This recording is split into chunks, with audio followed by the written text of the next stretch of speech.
Hey, good to be back in Texas. It's I've spent a lot of time in San Antonio, so Austin is kind of my favorite place to hang out. And then thanks to all the organizers and David Johnston and Paul Snow and everybody for putting this on. Is Paul? Can someone get Paul? I want to make fun of him. He's outside. Yes.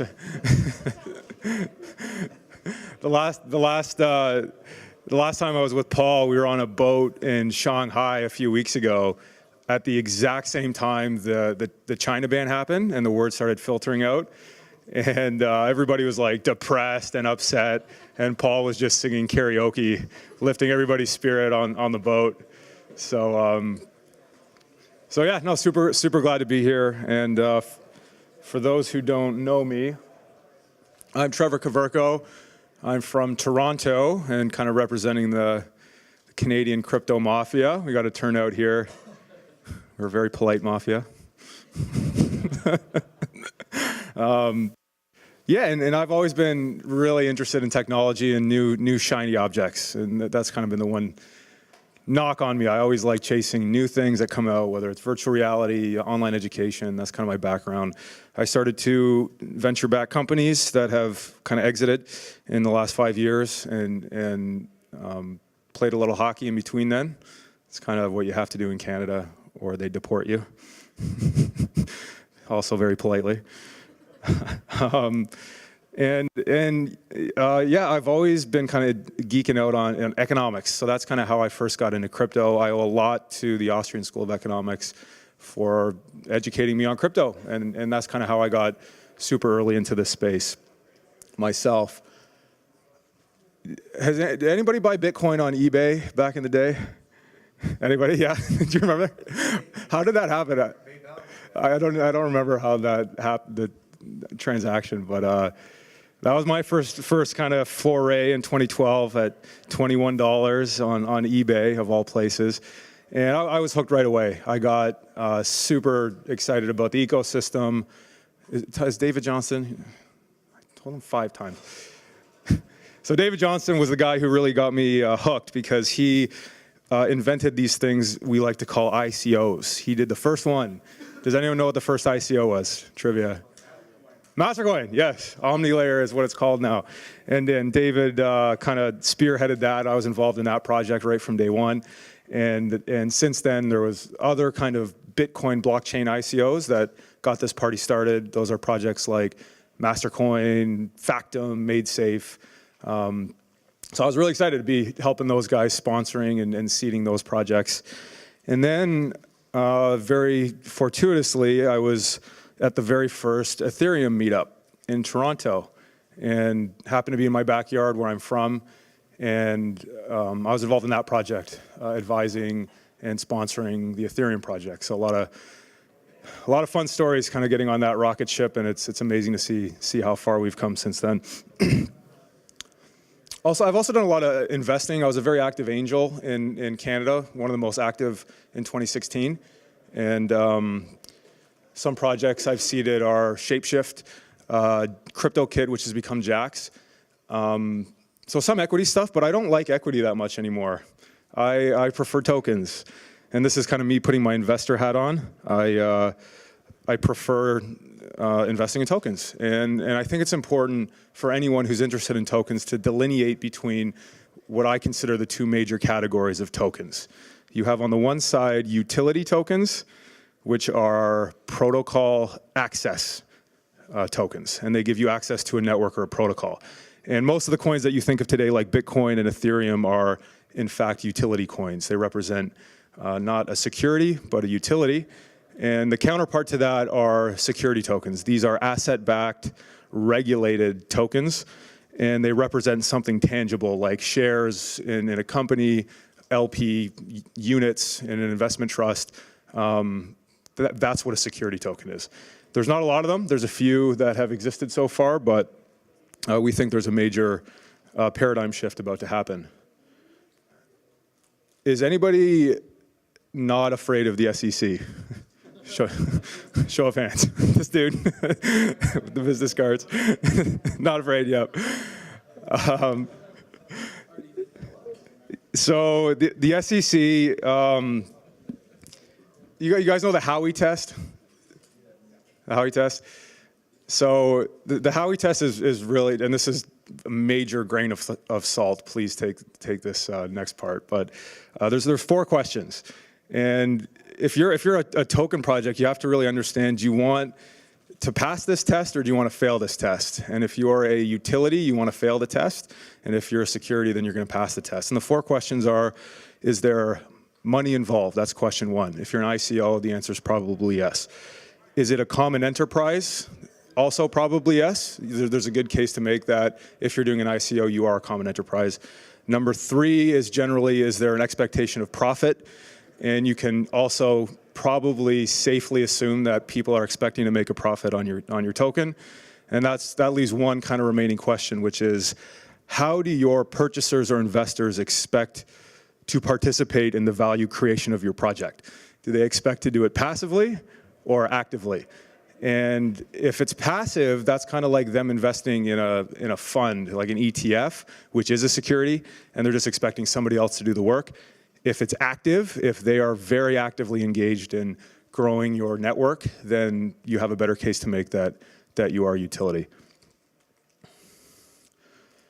So I just said you should be implied, I didn't say it, but I implied you should be scared of the SEC. But you should also be very excited about the implications of security tokens emerging. And right now, a very small slice of the market are securities tokens. There's actually only a few projects that are admittedly securities. You can make the case that there's a lot more that are just masquerading as utilities. But yeah, most projects are utility tokens right now. We have a thesis that in the next 5 to 10 years, there's going to be a paradigm shift that's already started to emerge, which is securities tokens are eventually going to dwarf utility tokens. And the reason is because it's just math, it's just scale. There's so many massive funds in the US that, if one fund, like a sovereign wealth fund, tokenizes, that could 10x the entire market of tokens. I was on a panel in New York a few days ago with some thought leaders in the crypto space. Mike Novogratz, he's a founder of Fortress, billionaire. Joey Krug from Pantera, he also founded Augur. And Peter Pham from Science, which is a recent security token that just launched. And I was the moderator, and I kind of hijacked the presentation, and I asked everybody on the panel, right now, securities tokens are under 1% of the total token marketplace. What is that number going to be in the next 5 years?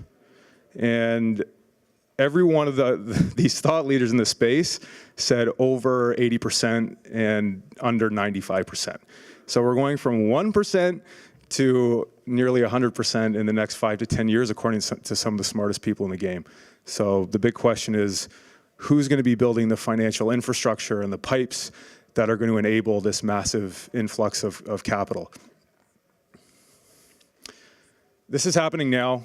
We're already seeing all types of different securities, from private equity to venture capital to real estate to royalties.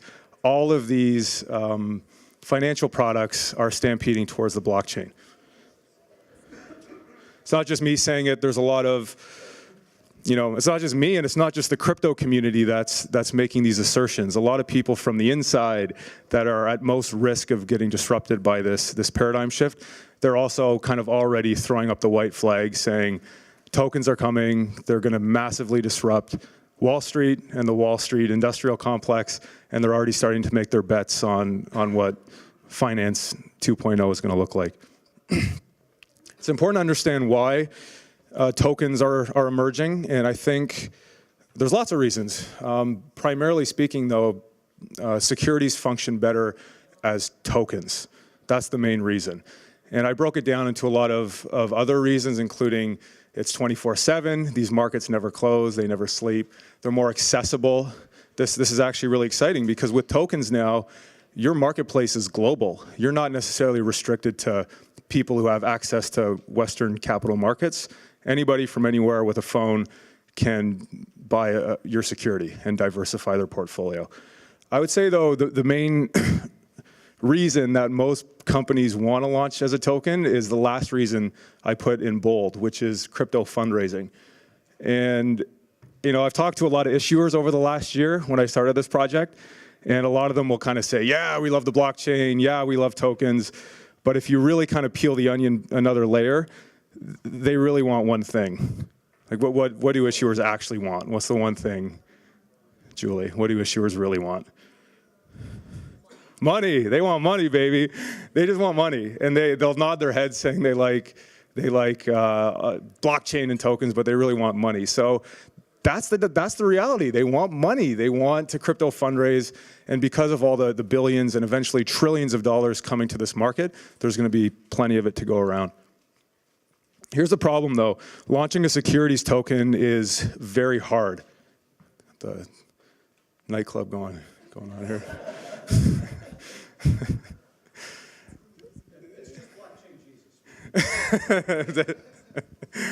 I think the SEC's onto us here. There's three. I have a bunch of reasons up here. There's really three reasons launching a securities token is a shitty experience.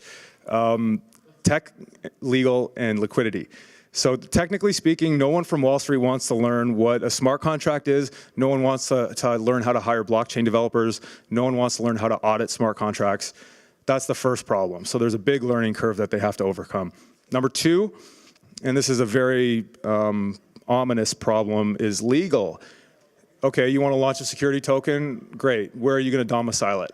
Where are you going to allow investors to be from? Are you going to block certain jurisdictions? You have a lot of strategic questions that you have to get guidance on, and right now it's very opaque, and that's another massive barrier. And finally, and probably the biggest of all, is okay, you figured out the tech, you figured out the legal, but how the hell do you get someone to buy it? Like, where can you trade it? Any ideas, Steve? No, seriously, that's the few security tokens that exist today. They have zero liquidity. They're zombie coins, and if no one can buy it and no one can trade it, then it's effectively worth zero. I know this firsthand. Polymath started out as me trying to tokenize my private equity company. I was running a tech PE shop, a micro private equity company that bought cash flowing websites, and I said, wouldn't it be great if we could tokenize it? We could be the world's first dividend paying token. We would have proxy voting baked in. We would have corporate governance baked in, all that stuff. And then we just ran into those three massive barriers head first, and we said, there's really no platform. Nothing exists. There's no resources. There's no community to help us launch this. Wouldn't it be better if we could pivot and build a platform to launch the next 10,000 securities tokens, not just a micro private equity shop? And that's why we built Polymath. Polymath is, it's the one-stop shop for securities tokens projects. We help with the tech, the legal, and the liquidity at the end of the tunnel for issuers to launch their financial products. You can think of us, I'm biased with Ethereum, but that's kind of the model that we're going after with Polymath. Ethereum launched the utility token revolution, and they made it easy for anybody to launch a utility token. 8 in 10 new ICOs are Ethereum ERC20 projects. And we're trying to do the exact same thing, but for the securities world. We want to create a market based on our platform where we can launch dozens, hundreds, and eventually thousands of securities tokens, just like Ethereum did. We're also creating a standard where investors know that these tokens are legit and the terms are fair. And it's called ST20, and we're launching it very soon. This is my favorite chart of all time, and it's the market cap of tokens in the two categories that I mentioned over time. And if you look at the first one, you see utilities, and it started out with Bitcoin, and then you went do. There's some linear growth with Factom and Mastercoin and MadeSafeCoin, and then all of a sudden Ethereum shows up on the scene, and you have the hockey stick. You have that kind of inflection point that caused the $200 billion revolution that we're all living in right now. Our biggest insight is that we see the exact same dynamic playing out in the securities token marketplace right now. It started out with blockchain capital. They launched a security coin. There's been some linear growth as another couple of projects have come onto the scene. And I think the market is begging for a platform that's going to launch the next hockey stick in the securities token world. And we think this hockey stick is 1 or 2 orders of magnitude bigger than the first one.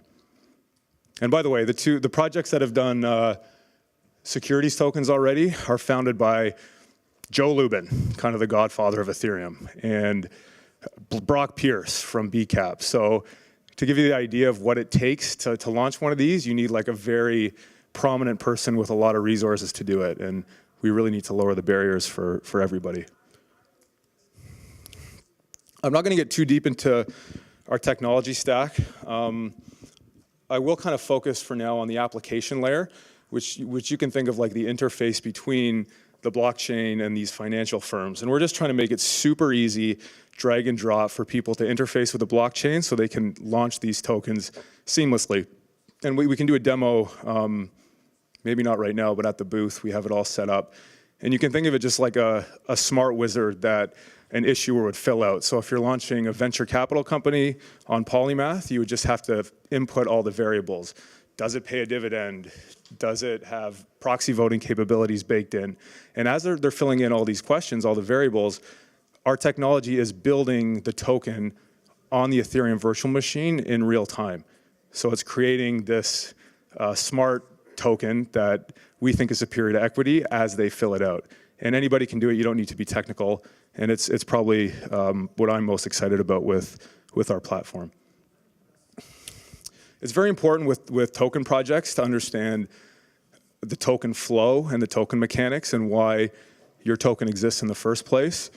And we're really excited to announce our legal portal, which we're trying to use as an incentivization tool to motivate legal professionals to create global modules that make it easy for any company in any jurisdiction to launch a compliant token.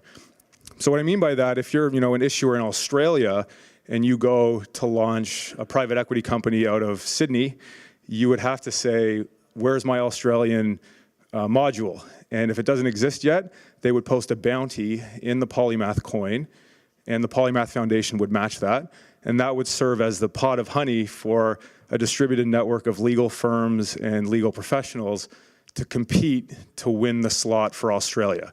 And every time the next issuer from Australia launches, they get a royalty for the issuer paying for it. And that's kind of how we think the blockchain should work. It should be distributed, it should be decentralized, and it should motivate and incentivize people to take action to push the project forward. This year, we want to be launching securities. We want to double the market cap of securities tokens this year. And we're not even launched ourselves yet officially, but that hasn't stopped us from trying to grab our market share. We think this is a land grab right now, and we're moving as fast as we can and working as hard as we can to get that network effect before anybody else does. I've strategically picked our first 5 issuers to represent multiple different types of securities. We have a venture capital fund. We have 2 now, prominent VCs, one in Canada, one in the US. We have a private equity company. We have a real estate investment trust. And we have a venture-backed 9-figure royalty business that we're trying to get out the door this year or Q1 next year. We also have over 100 issuers in our pipeline. These are unsolicited leads from companies that you recognize, billion-dollar companies, public companies that have seen us in Forbes and Bloomberg and said, hey, we want to do a token too. Where are we at now, Graham? 100, 200? Smart answer. We really take our core team, I was very lucky, my co-founder, Chris, I don't know if Chris is in the room, he is one of the top lawyers in Canada, and I knew I'd have to stack our team with legal professionals, and that's why we work with firms like Perkins Coie. They're the top law firm in crypto, in my opinion, in the space. They have almost 100 lawyers dedicated to crypto out of Seattle. And we were actually their first project that they invested in as a firm. So we were really excited to partner with them. And there'll be a lot more announcements coming out of that in the near future. And Stan Moroshnik, he's one of our founding partners. He was on the plane with me to Seattle about 8 months ago when we got this started. And he was an investment banker. He was the head of the UK investment banking division for Morgan Stanley. And he was also the brains behind the very first security token, which was blockchain capital. So he was the perfect strategic partner for this project.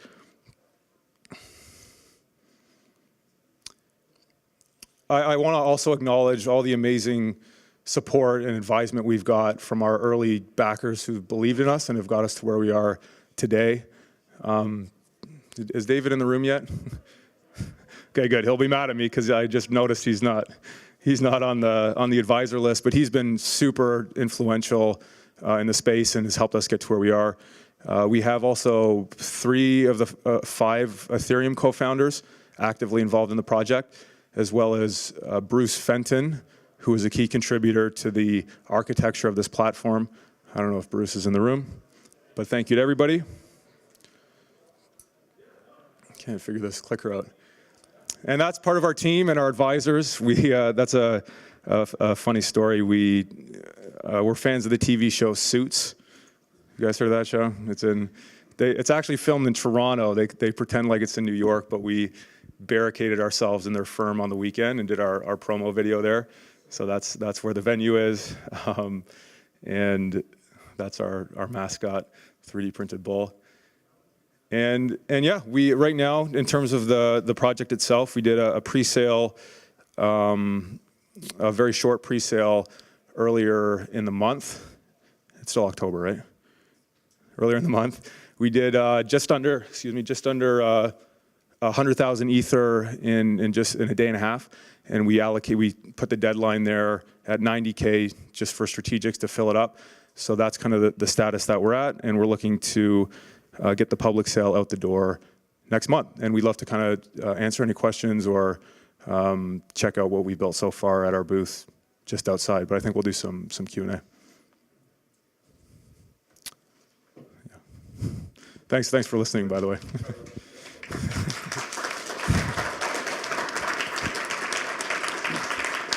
Can you hear me okay? So quick check to make sure I heard it right.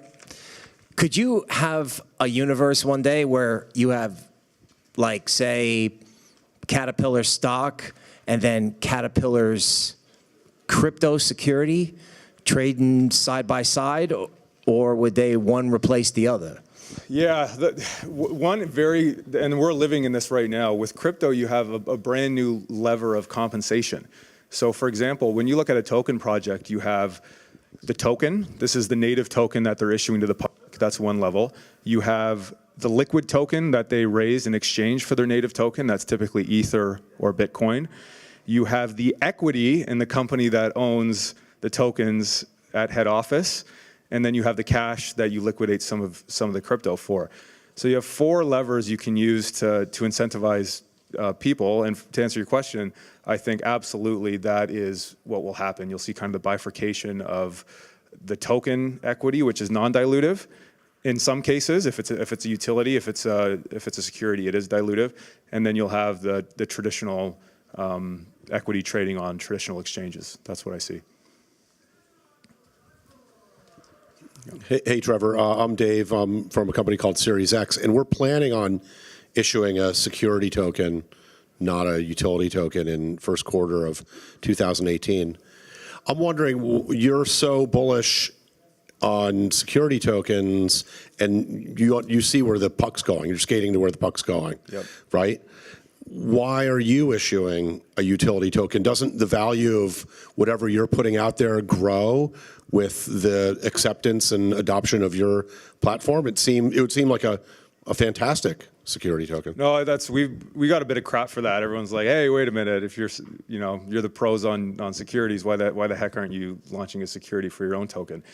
And the answer is, it's just, we didn't strategically decide not to. It was just the way we architected the platform, the way our advisors advised us to architect the platform. It turns out that our token, which we call Polycoin, functions more like a product than it does like a security. So for example, the incentivization of, like for our platform to work, there's a lot of stakeholders that need to be incentivized to take action. We have issuers, we have investors, We have third-party integrators. We have APIs that we have to connect with and pay for API calls. We have legal delegates. We have developers. We have bounty hunters. So all these people need to be incentivized in some way to use the platform, and we decided the best way is to have a freely flowing token that is distributed via smart contract and at a net zero profit. So we don't make money off this. That's not the purpose of the Polymath Foundation. The purpose is to build this network and market the platform to the world.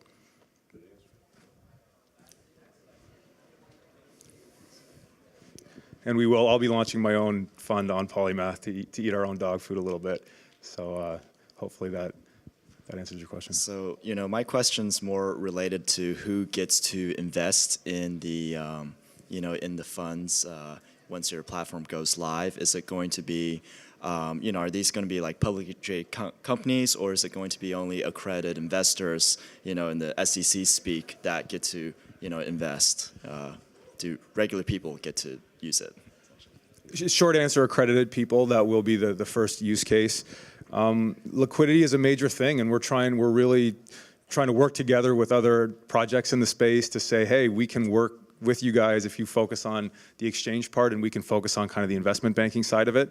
One thing I will say, though, on the accredited side, everybody thinks liquidity is like a binary thing. It's like you're either listed on Poloniex or you're just not liquid. And that's true today, but there's a whole kind of middle layer, I think, that's missing. And if you look at the US, just general corporation market, what percentage of them are public trading on the New York Stock Exchange? A very small percent. Does that mean the other 99% don't have liquidity? No, of course not. It means they use other channels. They use private placements. They use OTC. There's lots of other ways to raise money. So right now, that infrastructure is missing in crypto. I think that's one of the biggest kept secrets in the space, is that nobody's really figured out how to do private exchanges through accredited investors, kind of like AngelList has.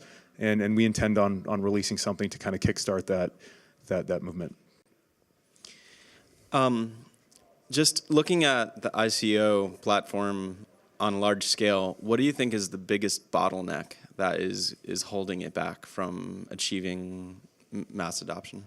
The ICO market? Mm-hmm.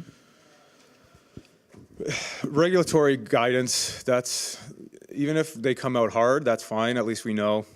Nobody knows. Everyone's different. We're a Canadian company, so we have to follow the Canadian regulators' rules. We have 12 different regulators in Canada, not one like you guys do for the SEC. So I would say getting some kind of standardized guidance would be what I would ask. We want to work with the regulators, and we see a lot of projects are tiptoeing around. There's been another panel on this earlier, I think. I absolutely agree. People are masquerading as a utility token when they're a security token, when they should be coming to Polymath, because we can help you, guide you through the process. And it's not that bad. Like, how many securities exist in the world today? Like, why are they smarter than the crypto community? I think it's just a platform issue. There's not a lot of help available, but I hope we can all as a community kind of band together and follow the rules like everybody else.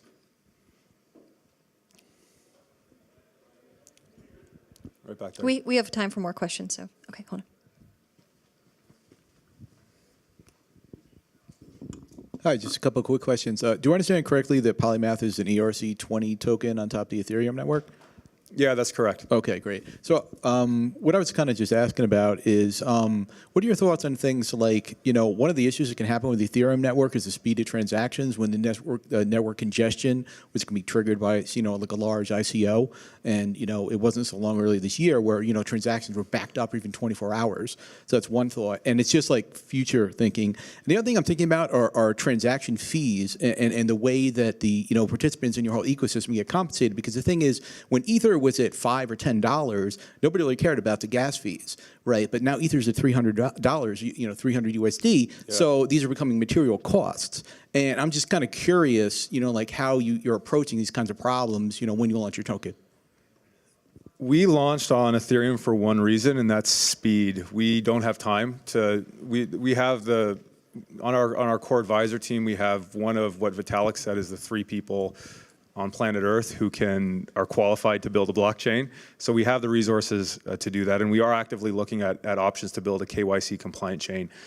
The problem is we don't have time. We have to get to market. We have to build that network effect as quickly as we can. But I agree with you that Ethereum is not a transaction platform, and neither is Bitcoin. It just hasn't scaled quickly enough. So what we're doing, and we're baking this into the architecture of our stack, we're building it as modularly as we can. So we're agnostic to the chain that our issuers want to launch on. And that's one of, when I said they could pick, hey, are you a dividend-paying security or not? Before that, they have to decide what chain do you want to launch on. Would you like to launch? We're talking to Jed McCaleb from Stellar. We're talking to Craig Sellers and Brendan Bloomer from EOS. And these are kind of platforms that claim to have a lot more scalability transactionally than Ethereum does. And that just becomes yet another decision they have. What chain do they want to launch on? For now, it's Ethereum because we want to get the product out the door. A lot of these projects, I don't get it. Things are moving so fast, and yet they're saying we're not going to be ready until Q2 2019. And for us, that's just way too long to wait. So we just took something that has a turnkey solution ready, and we're building the biz dev around that now. Trevor, over here. I'm curious, the vast majority of cannabis companies are going public on the Toronto Exchange. Do you see that the regulators will be friendly with your platform for cannabis companies? Yeah, I've been lucky again in Toronto because I've been a part of the first 3 Toronto issuers in blockchain space. There's a company called Hive that I was advising. There's a company called NextBlock Capital that we've invested in actually. And I know that process very well, and Canada has allowed it. They're trading. You can buy them on the CSE Venture Exchange. You can trade them on the TSXV. They're here, and now the floodgates, the camels know under the tent.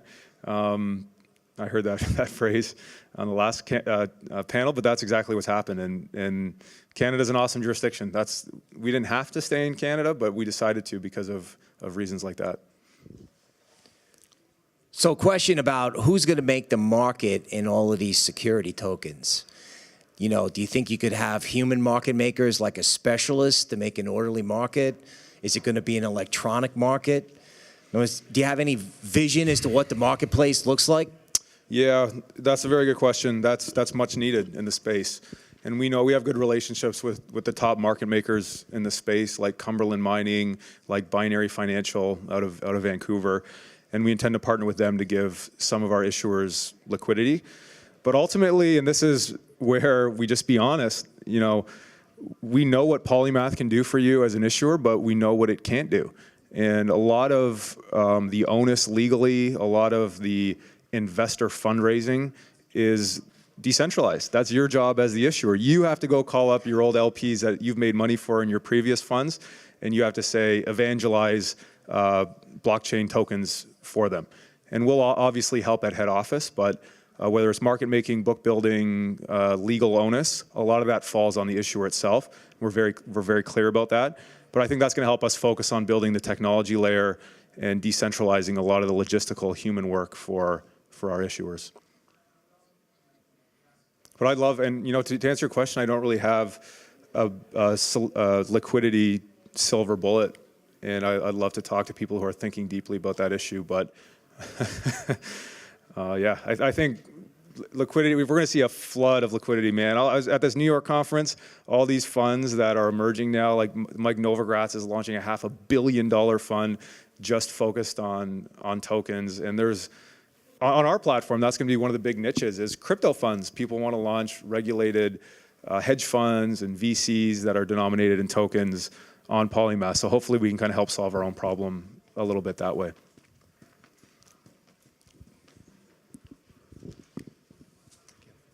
Hi, I noticed you said your, I guess, ticker or whatever was POLY. I was kind of looking that up, and then that's a different company. Is yours like PLY?